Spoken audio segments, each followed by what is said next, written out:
محمد بن قاسم، جن کا پورا نام عماد الدین محمد بن قاسم تھا، جو بنو امیہ کے ایک مشہور سپہ سالار حجاج بن یوسف کے بھتیجے تھے۔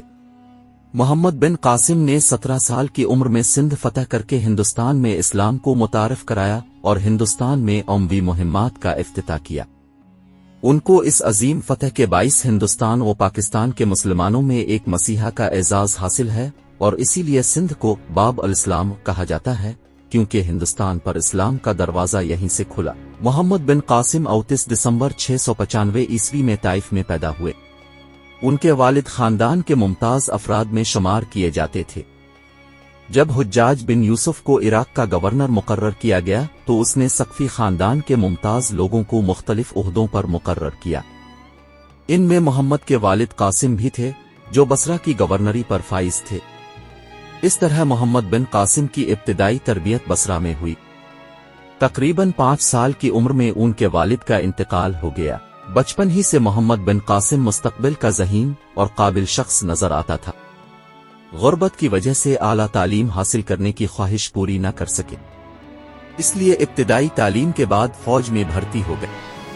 فنون سپاہگری کی تربیت انہوں نے دمشق میں حاصل کی اور انتہائی کم عمری میں اپنی قابلیت اور غیر معمولی صلاحیت کی بدولت فوج میں اعلیٰ عہدہ حاصل کر کے امتیازی حیثیت حاصل کی۔ 15 سال کی عمر میں 708 عیسوی کو ایران میں کردوں کی بغاوت کے خاتمے کے لیے انہیں سپہ سالاری کے فرائض سونپے گئے۔ اس وقت بنو امیہ کے حکمران ولید بن عبد الملک کا دور تھا اور حجاج بن یوسف عراق کا گورنر تھا۔ اس مہم میں محمد بن قاسم نے کامیابی حاصل کی اور ایک معمولی چھاہونی شیراز کو ایک خاص شہر بنا دیا۔ اس دوران محمد بن قاسم کو فارس کے دار الحکومت شیراز کا گورنر بنایا گیا۔ اس وقت اس کی عمر 17 برس تھی۔ اپنی تمام خوبیوں کے ساتھ حکومت کر کے اپنی قابلیت و ذہانت کا سکہ بٹھایا اور 17 سال کی عمر میں ہی سندھ کی مہم پر سالار بنا کر بھیجا گیا۔ عمان میں معاویہ بن حارث علافی اور ان کے بھائی محمد بن حارث علافی نے خلیفہ کے خلاف بغاوت کر دی، جس میں امیر سعید مارا گیا۔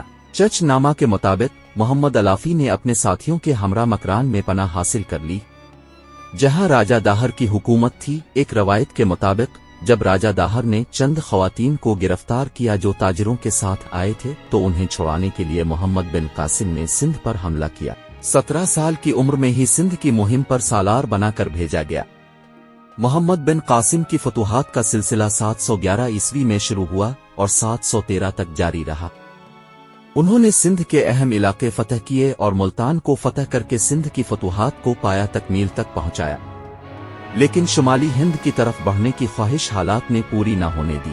محمد بن قاسم کم عمر تھے، لیکن اس کم عمری میں بھی انہوں نے نہ صرف ایک عظیم فاتح کی حیثیت سے اپنا نام پیدا کیا بلکہ ایک کامیاب منتظم ہونے کا بھی ثبوت دیا۔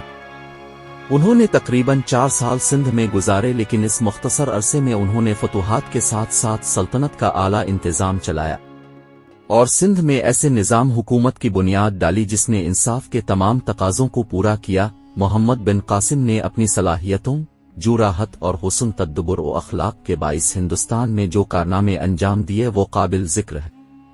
سندھ کے عوام کے لیے انہوں نے رواداری کی بڑی عمدہ پالیسی اختیار کی۔ محمد بن قاسم کی سندھ کی فتح سیاسی، معاشرتی، مذہبی اور عملی طور پر ہر اعتبار سے بے شمار اثرات کی حامل تھی۔ محمد بن قاسم ایک نوعمر نوجوان تھے۔ اس کم عمری میں انہوں نے سندھ کی مہم پر سپہ سالار کی حیثیت سے جو کارنامے انجام دیے وہ ان کے کردار کی پوری طرح عکاسی کرتے ہیں۔ وہ زبردست جنگی قابلیت اور انتظامی صلاحیتوں کا مالک تھے۔ ان کی ان صلاحیتوں کے ثبوت کے لیے سندھ کی مہم کی کامیابی ہی کافی ہے۔